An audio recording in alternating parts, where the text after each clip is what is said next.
রাত্রে ধরুন না 8:30টার দিকে বিএসএফ পার্টি আমরা স্টেশনের বাইরে মানে শনি মন্দিরের কাছে একজন লোকরে তারা ডিটেইন করছে, মানে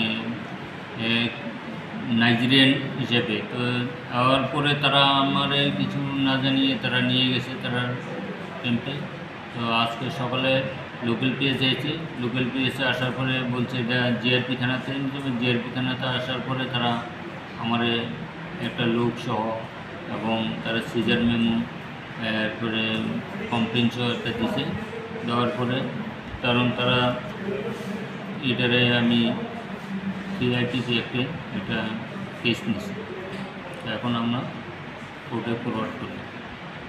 স্যার উনি কি নাইজেরিয়ান? দেখা তো যা তার ইয়েতে নাইজেরিয়ান হিসেবে। নাম কি? নাম হলো ফ্রান্সিস ওডিকি আইফিনি। ওনার কাছে কি কোনো পাসপোর্ট ছিল? না, কোনো পাসপোর্ট তো পাওয়া যায়নি, মানে উইদাউট উনি পাসপোর্টে বলছিলেন আইতেছে স্যার না, এটা ফুড কোনো প্রোডাক্ট। ভ্যালিড ডকুমেন্টস কিছুই নেই। ভ্যালিড ডকুমেন্টস কিছু নাই। কই যাইতেছিল এমন কি কিছু কইছে? না, কিছু মানে ইন্টারভিউশন চলছে, তা চলার পরেও তো জিজ্ঞাসাবাদ করার পরে তারা কিছুই বলতে পারতেছে না। উনি বলছিলেন I am from Nigeria, living in New Delhi.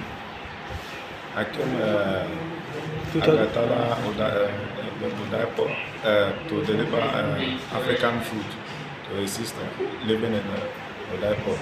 But on my way coming, I missed a road because I don't know anywhere here. My train passed Udaipo to Bilonia. So I was in train station confused, trying to call back my sister because her number is not connecting. I was in the train station when